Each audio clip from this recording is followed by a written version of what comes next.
இன்றைக்கி நாம் இந்த வீடியோவில் மிதுனம் ராசி அல்லது நீங்கள் மிதுன லக்கணமாக இருக்கிறீங்க அப்படின்னாக்க தாம்பத்திய வாழ்க்கை இப்படி தான் அப்படிங்கிற தலைப்பில் பொது பலனாக பார்த்துடலாங்க. இப்போது மிதுனம் அப்படிங்கிறது காலபுருஷ தத்துவத்தின் 3வது பாவம். இந்த ஒரு வீட்டோட அதிபதி புதன் பகவான். மிதுனம் ராசிக்காரவங்க வேலையில் நிறைய கான்சன்ட்ரேட் பண்ணுவாங்க.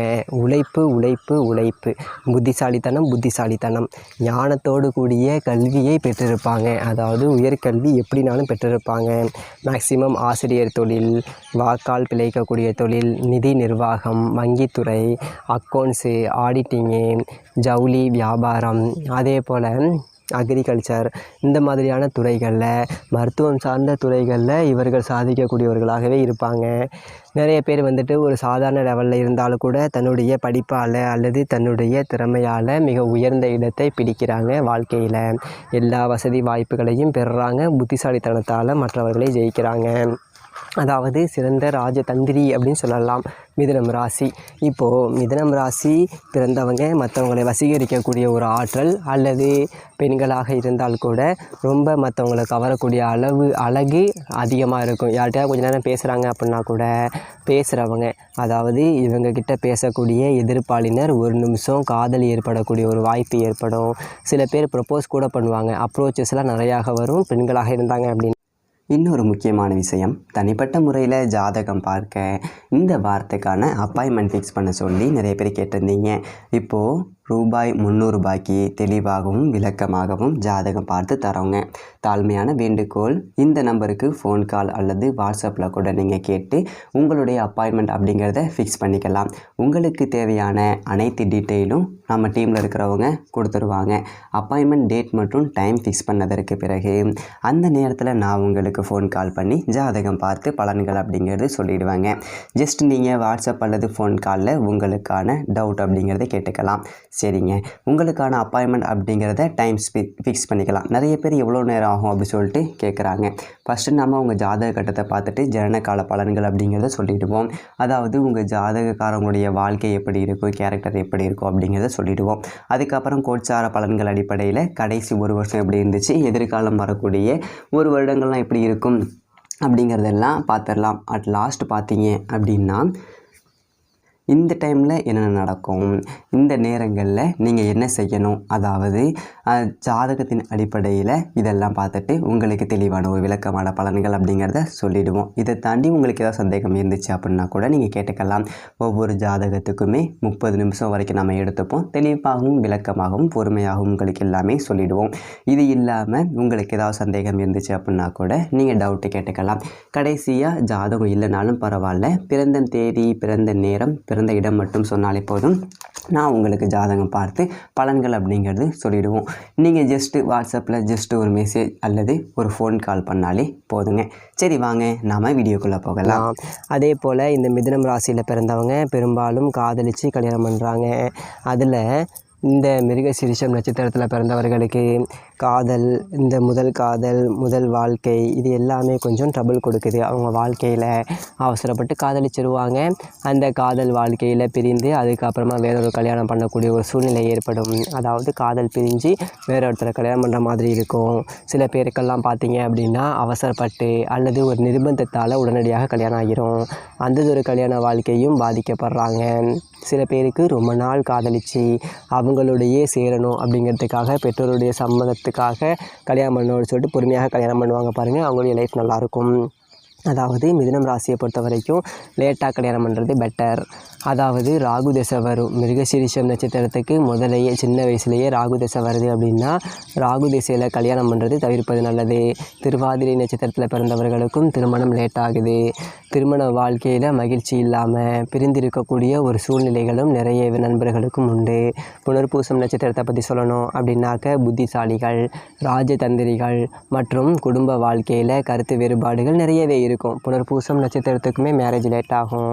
இவர்களுக்குமே பிற்பகுதி வாழ்க்கையில் தான் ஒரு நிலையான தாம்பத்தியம் அப்படிங்கிறது கிடைக்கிது. இது ஒரு உபய ராசி, காற்று ராசி. அதாவது இந்த உபய ராசியாக இருக்கக்கூடியவர்களுக்கு 2ஆம் தாரம் ஏற்படுறது மிக அரிது. அதனால் கல்யாணம் பண்ணும்போது ஜாதக பொருத்தம் பார்த்து ப்ராப்பராக கட்ட பொருத்தம் பார்த்து கல்யாணம் பண்ணுறது தான் இந்த 2ஆம் தாரம் ஏற்படக்கூடிய வாய்ப்பை குறைக்க முடியும். எதிர்ப்பாளினர் உறவு அப்படிங்கிறது இவர்களுக்கு ஈஸியாக கிடச்சிரும். அதை ஏஜுக்கு தகுந்த மாதிரி மாதிரின்னு வச்சுக்கோங்களேன். இவர்களுக்கு மிருகசீரிஷம் நட்சத்திரத்தில் பிறந்திருக்காங்க அப்படின்னாக்க 3ஆம் பாதம் 4ஆம் பாதம் இருக்குது. அப்போது ஏறத்தாழ ஒரு 4 வருடம் செவ்வாய் திசை வரும். அதற்கு அப்புறமா ஒரு 18 வருஷம் வந்து பார்த்திங்க அப்படின்னாக்க இவர்களுக்கு ராகு தசை. சின்ன வயசுலேயே பார்த்திங்க அப்படின்னா ராகு தசை முக்கால்வாசி போயிடும். அதாவது 22 வயது வரையிலும் ராகு திசையில் இருப்பாங்க. இந்த நேரத்தில் மிருகசீரிஷம் நட்சத்திரத்தில் பிறந்தவங்க கல்வியில் கொஞ்சம் தடைப்பட்டு படிக்கிறது, உடல் நலத்தில் அடிக்கடி தொல்லைகள் வர்றது போன்றது எல்லாமே இவர்களுக்கு இருக்கும். சில பேருக்கு தடைப்பட்டு தொழிலில் போயிடுவாங்க. டெக்னிக்கல் கோர்ஸ் போயிட்டு தொழிலுக்கு போயிடுவாங்க. சில பேருக்கு வந்துட்டு இந்த காதல் போன்றவை ஏற்பட்டு சீக்கிரமாக கூட இந்த நேரத்தில் கல்யாணம் ஆகிடும். பெண்களாக இருக்காங்க அப்படின்னா மேக்ஸிமம் 22 வயசுக்குள்ளேயே சில பேருக்கு காதல் திருமணம் ஏற்படக்கூடிய வாய்ப்பு உண்டு. ஆக பின்னாடி வாழ்க்கையில் பாதிப்பை கொடுக்குது. அதாவது ராகு திசையில் இவங்க காதலிச்சு ஒரு கல்யாணம் பண்ணுறாங்க அப்படின்னா அந்த காலகட்டம் முடிஞ்சு குரு திசை வரும்போது மீண்டும் ஒரு கல்யாணம் பண்ணக்கூடிய ஒரு சூழ்நிலை காலத்திர தோஷமோ இல்லை ராகு தோஷமோ இவங்க ஜாதகத்தில் இருந்துச்சு அப்படின்னா ஏற்படுது. அதனால் அப்படிப்பட்டவர்கள் என்ன பண்ணணும் அப்படின்னா குரு திசையில் தான் முதல் கல்யாணமே பண்ணணும். சப்போஸ் காதல் வந்தால் கூட அதை வந்துட்டு பொறுத்தெல்லாம் பார்த்து அது சரியாக இருந்தால் கூட குரு திசை வந்த பின்னாடி குரு புக்தியில் 23 வயதுக்கு மேலே கல்யாணம் பண்ணுறது தான் சிறப்பு. பெண்களாக இருந்தாங்க அப்படின்னா, ஆண்களாக இருந்தாலும் இதே தான். இப்போ பார்த்தீங்க அப்படின்னா குரு திசை உங்களுக்கு 23 வயசுலேருந்து வருது அப்படின்னா ஒரு 16 வருஷம் 39 வயசு வரைக்கும் குரு தசை தான். இந்த நேரத்தில் தொழில் வேலையெல்லாம் நல்லாயிருக்கும். வேலை கிடச்சிரும். அரசு பணிக்குள்ளே பெரும்பாலும் போகிறாங்க. அரசு பணியில் இருக்காங்க அல்லது வெளியூர் வெளிநாட்டில் போயிட்டு பிழைக்கிறாங்க. முன்னேற்றங்கள்லாம் ஏற்படுது. இந்த குரு திசையை பொறுத்த வரைக்கும் 10ஆம் அதிபதியாகவும் 7ஆம் அதிபதியாகவும் வராரு. இவருக்கு அதாவது மிதுன லக்கணமாக இருந்தாங்கன்னா பாதகாதிபதியாகவும் வரக்கூடியவர் குரு பகவான். அந்த வகையில் இந்த குரு திசையில் பணத்தை கொடுக்கும். ஆனால் ஏதோ ஒரு பாதகத்தை ஏற்படுத்தும். எந்த பாதகத்தை ஏற்படுத்தும் அப்படின்னாக்க திருமண வாழ்க்கையில் தான் பாதகத்தை ஏற்படுத்துது. கணவன் மனைவிக்குள்ளே சண்டை சச்சரவு பிரச்சனை, இல்லை கருத்து வேறுபாடுகளோடையே வாழ்கிறது, ஒரே வீட்டில் இருந்தால் கூட தனித்தனியாக தூங்குறது, பிரிந்து இருக்கிறது, அல்லது ஒரு தற்காலிக பிரிவு ஏற்பட்டு சேர்றது, இப்படி ஒரு தாம்பத்திய சுகம் அப்படிங்கிறது குரு திசையில் பெரிய அளவுக்கு கிடைக்கிறது இல்லை. கல்யாணம் ஆகிடுது, காதல் செட் ஆகிடும். ஆனால் இவர்களாலேயோ அல்லது வாழ்க்கை துணைவர் பற்றிய கவலைகளாலேயோ இவர்களுக்கு மகிழ்ச்சியற்ற சூழ்நிலையாகவே இருக்கும். பணம்லாம் கூட வரும், பணத்தையும் கொடுத்துருவார், வீடு வாகனம் கூட வாங்கக்கூடிய வாய்ப்பு இதெல்லாம் ஏற்படுத்துவார். ஆனால் அந்த குரு திசையில் மேரேஜ் லைஃப் அஃபெக்ட் ஆகும் பெரும்பாலானவருக்கு. அதுவும் யாருக்கெல்லாம் இருதார தோஷம் இருக்கோ அவர்களுக்கு இந்த குரு திசையில் 2வது தாரம் பண்ணுறது அல்லது வேறொருத்தருடைய தொடர்பு ஏற்படக்கூடிய ஒரு வாய்ப்பு உண்டு. தாம்பத்திய வாழ்க்கை அப்படிங்கிறது இந்த குரு திசையில் கொஞ்சம் பெருசாக சாட்டிஸ்ஃபைடாக இருக்கிறதில்ல, தனித்தனியாக இருக்கிற மாதிரி தான் போயிட்டு இருக்கும். அதே மாதிரி சனி தசை வருது. மிருகசீரிஷம் நட்சத்திரத்துக்கு சனி தசை வருதுன்னு வச்சுக்கோங்களேன். அது ஒரு 19 வருஷம் 55 வயசு வரைக்கும் இவங்க சனி தசையில் இருப்பாங்க. மிதுன லக்கணமாக இருக்கிறீங்க அல்லது மிதுன ராசியாக இருக்கிறீங்க அப்படின்னா 8ஆம் அதிபதியாகவும் சனி வரக்கூடியவர். இந்த சனி நல்லது ஒரு ஸ்தான பலம் பெற்று 3, 6, 11 இந்த ஒரு இடத்துல மட்டும் இருந்து ப்ளஸ் அந்த ஒரு வீட்டோட அதிபதி நல்லா இருந்து இந்த சனியை பொறுத்த வரைக்கும் இவர்களுடைய ஜாதகத்தில் 11ஆம் பாவகத்தில் இருக்குது அப்படின்னா நீசம். அப்போது இது நீசபங்கமான ஒரு பெரிய பிரச்சனை கிடையாது. நீசம் மற்றும் சனியாக இருந்தால் ஒருத்தருடைய ஜாதகத்தில் அவருக்கு தாம்பத்திய சுகம் பெருசாக கிடைக்கிறது இல்லை அல்லது திருமணமே லேட் ஆகிட்டே இருக்கும். அதே போல் இவர்களுக்கு இன்னொரு தாரமே ஆனாலும் கூட சில பேருக்கு எல்லாமே அவங்களுக்கும் அந்த தாம்பத்திய வாழ்க்கையில் மகிழ்ச்சியற்ற சூழ்நிலைகளில் இருப்பாங்க. இந்த சனியை பொறுத்த வரைக்கும் ஒரு சுப தொடர்போடு இருந்து 11ஆம் பாவகத்தில் இருக்குது அப்படின்னா நீசபங்கமாக இருக்கும், வக்கரமாக இருக்கலாம் அல்லது குரு பார்வையில் இருக்கலாம். இந்த மாதிரி இருந்தாக்க சனி திசை ஒரு பாதி அளவுக்கு நன்மைகளையும் பாதி அளவுக்கு கஷ்டத்தையுமே கொடுக்கும். 8ஆம் ஆதிபத்தியத்தை 11ஆம் ஆதிபத்தியம் வழியாக செய்யும். அப்போ அந்த வகையில் பண நஷ்டம், மற்றவங்களால் பேரிக்கிறது, இந்த மாதிரியான விஷயங்கள், சகோதரர் வழி ஒற்றுமை இல்லாமல் இருக்கிறது, சகோதரர்களால் பாதிப்படைகிறது, பூர்வீக சொத்து வில்லங்கங்கள் அனுபவிக்கிறது போன்றவையும் இந்த சனி திசையில் பெரும்பாலும் இருக்குது. அப்போது இந்த சனி திசையிலையும் ஒரு பெரிய அளவுக்கு மகிழ்ச்சியற்ற சூழ்நிலையில் தான் இருப்பாங்க. பார்த்திங்கன்னா தாம்பத்திய வாழ்க்கை அது குரு திசையே பரவாயில்ல, அப் அண்ட் டவுன்ஸோடு கிடச்சிட்டு இருந்தது அப்படின்னு நினைக்கக்கூடிய மாதிரியான சூழ்நிலைகள் இருக்கும். இப்படி தான் இருந்துக்கிட்டு இருக்குது மிருகசீரிஷம் நட்சத்திரத்தை பொறுத்த வரைக்கும். அடுத்தது திருவாதிரை நட்சத்திரத்தை பொறுத்த வரைக்கும் எடுத்துக்கிட்டோம் அப்படின்னா முதல் ராகு திசை வரும். திருவாதிரை 1ஆம் பாதத்தில் பிறந்திருக்காங்க அப்படின்னா 18 வருஷம் ராகு திசை தான். அதே 4ஆம் பாதத்தில் பிறந்திருக்காங்க அப்படின்னா இருப்பு திசை குறைவாக இருக்கும். அவர்களுக்கு ஒரு 4-5 வயசில் இருந்தே அவங்களுக்கு குரு திசை ஸ்டார்ட் ஆகிடும். சப்போஸ் நம்ம முழுமையாக எடுத்துக்கிட்டோம் அப்படின்னா கூட 18 வயதுக்கு பிறகு ராகு திசை முடிஞ்சு குரு திசை அது ஒரு 16 வருஷம். அப்போது இந்த ஏறத்தாழ வந்துட்டு ஒரு 34 35 வயசு வரைக்கும் பார்த்தீங்க அப்படின்னா குரு திசையில் இருப்பாங்க. இந்த ஒரு டியூரேஷனில் திருமணமாகும். திருவாதிரை நட்சத்திரத்தில் பிறந்தவர்களுக்கு காதல் ஏற்பட்டு கல்யாணம் ஆகிறது அதிகம். அல்லது ஒரு காதல் ரொம்ப டீப்பாக ரிலேஷன்ஷிப்பில் இருந்துட்டு அது கட் ஆகிட்டு அது வேற ஒருத்தரை கல்யாணம் பண்ணுறது பொதுவாக பார்க்கும்போது முதல் தரமாக தான் இருக்கும். ஆனால் ஏற்கனவே ரிலேஷன்ஷிப் ஏற்பட்டு அது கட் ஆகிட்டு அதுக்கப்புறம் வேற ஒரு திருமணம் ஏற்படுவது வேற ஒருத்தரோட அல்லது காதலிச்சவங்களே கல்யாணம் பண்ணக்கூடிய ஒரு வாய்ப்பு இவர்களுக்கு உண்டு. திருமண வாழ்க்கை நல்லா இருக்குமா அப்படின்னாக்க ஆரம்ப வாழ்க்கையில் அதாவது கல்யாணமான உடனே இந்த குருதேச காலகட்டத்தில் கல்யாணம் பண்ணுறாங்க அப்படின்னா சில பிரச்சனைகளுக்கும் இடைஞ்சல்களுக்கும் ஆளாகிறாங்க. அதாவது தனித்திருக்கக்கூடிய ஒரு சூழ்நிலைகள் இருவருக்குமே ஏற்படுது. தோஷங்கள் இல்லாமல் இருக்காங்க அப்படின்னா பெரிய அளவுக்கு பாதிக்கிறது இல்லை. சப்போஸ் இவங்க ஜாதகத்தில் களத்திர தோஷமும் தார தோஷமும் இருக்குது அப்படின்னாக்க இவர்களுக்கு இந்த தாம்பத்திய வாழ்க்கையில் மகிழ்ச்சியற்ற சூழ்நிலை ஏற்படுது. சில பேருக்கு 2வது தாரம் ஏற்படுது, சில பேருக்கு வேற ஒரு ரிலேஷன்ஷிப் ஏற்படுது. அதுவும் பார்த்தீங்க அப்படின்னா எங்கே ஏற்படும் அப்படின்னாக்க இவங்க ஒர்க் பண்ணுற இடத்துலையே அந்த உறவு அப்படிங்கிறது அமையும். வேலையை பார்க்கக்கூடிய இடத்துலையே திருவாதிரை நட்சத்திரமாக இருந்தாலும் சரி, மிருகசீரிஷமாக இருந்தாலும் சரி, இவர்களுக்கு காதல் வரும். ஸோ காதல் ஏற்பட்டு கல்யாணம் கூட பண்ணிப்பாங்க.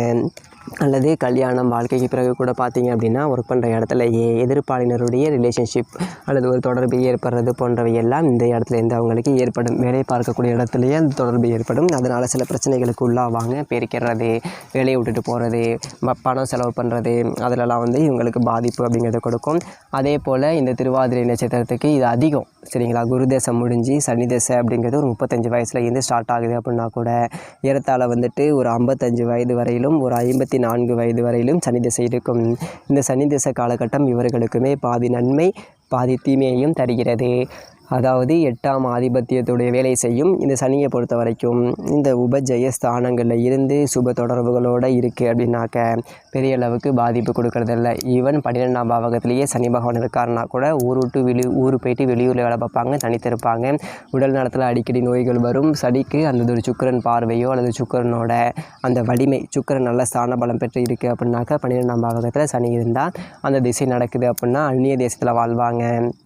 லாபங்கள் வரும், பொருளாதார முன்னேற்றங்கள் ஏற்படும், நல்லதொரு வாய்ப்பை கொடுக்கும், சொத்துக்கள்லாம் வாங்குவாங்க, சுப விரயங்கள் ஏற்படும். அதே அந்த வீட்டோட அதிபதி சுக்கிரன் கெட்டிருக்காரு, 12ஆம் பாவகத்தில் இருக்கக்கூடிய சனி அந்த வீட்டோட அதிபதி கெட்டிருக்காரு அப்படின்னாக்கா அந்த திசை கொஞ்சம் கஷ்டத்தை கொடுக்கக்கூடியதாகவே இருக்கும். புனர்பூசம் 1ஆம் பாதத்தில் பிறந்திருந்தாங்க அப்படின்னா இவங்களுடைய 16 வயசுல இருந்தே சனி திசை ஸ்டார்ட் ஆகிடும். அப்படி சனி திசை ஸ்டார்ட் ஆகும்போது பார்த்தீங்க அப்படின்னா கல்வியில் அப்பப்போ உயர்கல்வி படிக்கக்கூடிய ஒரு காலகட்டத்தில் ஒரு பிரேக் ஆகி 1 வருஷம் 2 வருஷம் கேப் ஆகி அதுக்கப்புறம் படிப்பாங்க. அல்லது போஸ்டல் கரஸ்பாண்டத்தில் படித்து கம்ப்ளீட் பண்ணுவாங்க. வேலை தேடும்போது நிறைய நெருக்கடிகளை சந்திப்பாங்க. பொருளாதார ரீதியாக இந்த சனி திசை காலகட்டத்தில் ஆரம்ப வாழ்க்கையில் நிறைய கஷ்டங்களை சந்திக்கக்கூடியதாகவே இருக்கும். காதல் கூட ஏற்படும். ஆனால் காதல் சக்ஸஸ் ஆகாமல் பெரிய ஃபெயிலியர் ஆகக்கூடிய ஒரு சூழ்நிலை, வேற ஒருத்தரை கல்யாணம் பண்ணுறது, இந்த மாதிரியான சூழ்நிலைகள் ஏற்படுது. ஏறத்தாழ ஒரு 16 வயதில் இருந்து ஒரு 19 வருஷத்தை கூட்டும்போது பார்த்தீங்க அப்படின்னாக்க ஒரு 35 வயசுல இருந்து இவங்களுக்கு இந்த சனி திசை இந்த 35 வயசு வரையிலையுமே சில பேருக்கு லேட்டாகவே திருமணம் ஆகும். ஒரு புனர்பூசம் நட்சத்திரத்தில் பிறந்தவங்களுக்கு லேட் மேரேஜ் ஆகிறதுக்கு இது ஒரு காரணம். 35க்கு மேலே தான் கல்யாணம் ஆகும். அடுத்து சனி திசை முடிஞ்சு புதன் திசை வரும்போது தான்.